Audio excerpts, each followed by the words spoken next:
Sheikh Ahmed technical ইনস্টিটিউটের পক্ষ থেকে আমি আপনাদের সাথে আছি মোহাম্মদ জবেদ আলী। আজকের ভিডিওতে আমি আলোচনা করব এআরসি টুল প্রসঙ্গে। অ্যাডোবি ইলাস্ট্রেটরে এআরসি টুল দিয়ে কিভাবে সহজে কাজ করা যাবে সেটি আজকে আমি আপনাদেরকে দেখিয়ে দেব। আমার ভিডিওটি যারা দূর দূরান্ত থেকে দেখতেছেন সবার প্রতি রইল শুভকামনা। আমি অ্যাডোবি ইলাস্ট্রেটর ওপেন করেছি, এখানে আমি এআরসি টুলের কাজ করব। মাউসটিকে আমি লাইন সেগমেন্ট টুলে নিয়ে যাব। এই যে এটি হলো লাইন সেগমেন্ট টুল। এর নিচে একটি ড্রপ ডাউন অ্যারো চিহ্ন আছে, এখানে আমি রাইট বাটন প্রেস করব। রাইট বাটন প্রেস করার পর একটি মেনু বার আসবে। এই মেনু বারের এখানে এআরসি টুল লেখা আছে। এআরসি টুল অর্থাৎ লাইন সেগমেন্ট টুলের নিচে হলো এআরসি টুল। এই এআরসি টুলে আমি মাউসটিকে নিয়ে আসছি, এখানে একবার ক্লিক করব। ক্লিক করার পর মাউসটিকে আমি মাঝখানে নিয়ে আসবো। নিয়ে আসার পর এখানে ক্লিক করার পর লেফট বাটন চাপ দিয়ে ধরবো, সাথে সাথে লেফট বাটন চাপ দিয়ে ধরলে আমার এখানে এই যে এআরসি টুলটি এখানে সেট হয়ে গেছে।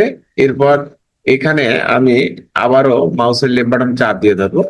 লেফট বাটন চাপ দিয়ে ধরে আমি এখানে এই অ্যাঙ্কর পয়েন্টে এনে লাগাই দেবো। আমি এআরসি টুল ব্যবহার করে একটি পাতা আঁকলাম। এরপর মাউসটিকে আমি সিলেকশন টুলে নিয়ে যাব। সিলেকশন টুলে নিয়ে যাওয়ার পর এটা লেফট বাটন চাপ দিয়ে ধরে এটা সিলেক্ট করে নেব। সিলেক্ট করে নেওয়ার পর মাউসটিকে ফিল কালারে নিয়ে যাব। ফিল কালারে নিয়ে যাওয়ার পর এখানে একটি যে কোনো একটি কালার দেব। স্টকের একটি কালার দেব।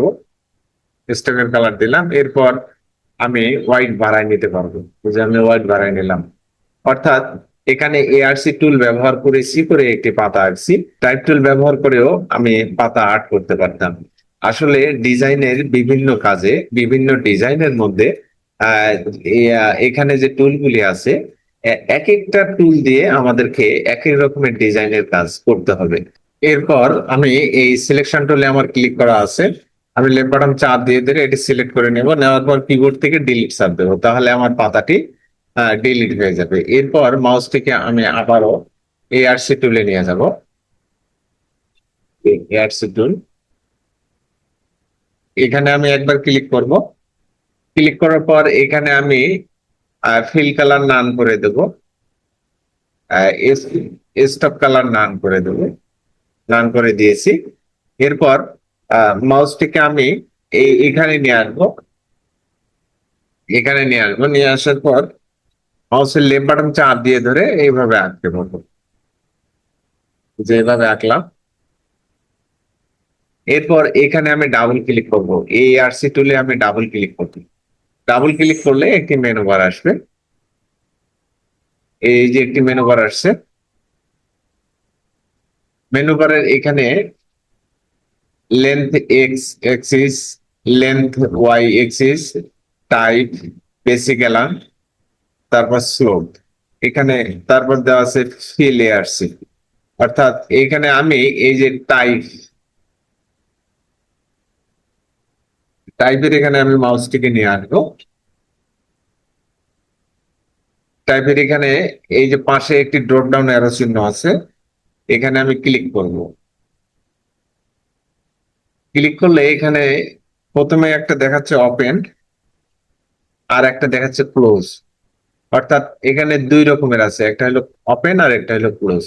আমি এখানে যে এখানে যে আমার এই লাইনটি আঁকানো হয়েছে, এটি হলো ওপেন মোডে আছে। এখন যদি আমি ক্লোজ মোডে একটা যদি আঁকতে চাই, তাহলে আমি এখানে ক্লিক করব, ক্লোজে ক্লিক করব। এই যে ক্লোজে আমি ক্লিক করব। ক্লিক করার পর ওকে দেবো। ওকে দেওয়ার পর এখানে আমি আহ এই মাউসটিকে এখানে নিয়ে আসবো। নিয়ে আসার পর লেফট বাটন চাপ দিয়ে ধরে ট্র্যাক করে এই পর্যন্ত হবে। এই যে ক্লোজে আমি ক্লিক করেছি। ক্লোজে এইটা হলো ক্লোজ মোড, আর এর আগেরটা ছিল হলো ওপেন মোড। আমি মাউসটিকে সিলেকশন টুলে নিয়ে যাবো, এই যে এখানে সিলেকশন টুল, লেফট বাটন চাপ দিয়ে ধরে সিলেক্ট করে নেব। সিলেক্ট করে নিলাম। অর্থাৎ এটি হলো ওপেন ওপেন মোডে তৈরি হয়েছে, আর এটি হলো ক্লোজ মোডে তৈরি হয়েছে। আমি মাউসটিকে আবারও এই স্টকে নিয়ে যাব। নিয়ে যাওয়ার পর একটা রেড কালার দেবো। রেড কালার দেওয়ার পর আমি স্টককে একটু বাড়াই নেব। বাড়াই নেব। এই এরপর আমি আবারও মাউসটিকে এখানে নিয়ে যাব, এআরসি টুল এখানে নিয়ে যাব, নিয়ে যাওয়ার পর এখানে যদি আমি একটু আঁকি তাহলে আমার এটা ক্লোজ মোডে হবে। এরপর আমি যদি আবারও এটা চেঞ্জ করে আবার যদি ওপেন মোডে করতে চাই, সেক্ষেত্রে মাউসটিকে আবারও এআরসি টুলে নিয়ে যাব। এই যে এআরসি টুলে নিয়ে যাওয়া ক্লিক করব, ডাবল ক্লিক করব, ডাবল ক্লিক করব, তাহলে আমার এটা এই মেনু বারটা চলে আসবে। আমি টাইপের এখানে মাউসটিকে নিয়ে আসবো, এই যে টাইপের এখানে মাউসটিকে নিয়ে আসছি, নিয়ে আসার পরে এই যে এখানে লেখা আছে ক্লোজড, আমি এখানে ক্লিক করব, ক্লিক করে এই যে ওপেনে ক্লিক করব, যে ওপেনে ক্লিক করছি, ক্লিক করার পর ওকে দেবো, ওকে দিলাম। এরপর আমি এখানে মাউসটিকে নিয়ে আসছিলাম, নিয়ে আসার পর লেফট বাটন চাপ দিয়ে ধরে এই এই যে আমার এখানে যে লাইনটি তৈরি হলো, এটি হলো ওপেন মোডে তৈরি হয়েছে, আর এটি হলো ক্লোজ মোড। অর্থাৎ আমি এখানে দুটি ব্যবহার করে আমি দুই রকমের এখানে শেপ আঁকতে পারবো, একটা হলো ক্লোজ আর একটা হলো ওপেন। আমার চ্যানেলে যদি আপনি নতুন হয়ে থাকেন তাহলে চ্যানেলটি সাবস্ক্রাইব করবেন, আর ইতিমধ্যে যারা সাবস্ক্রাইব করেছেন তাদেরকে অসংখ্য ধন্যবাদ। এরপরে মাউসটিকে আমি সিলেকশন টুলে নিয়ে যাব, এখানে ক্লিক করব, ক্লিক করার পর এখানে লেফট বাটন চাপ দিয়ে ধরে এই পর্যন্ত ড্র্যাগ করে এই পর্যন্ত নিয়ে আসবেন, নিয়ে আসার পর ডিলিটে চাপ দেবো, কিবোর্ড থেকে ডিলিটে চাপ দিলাম, তাহলে এগুলি আমার ডিলিট হয়ে গেল।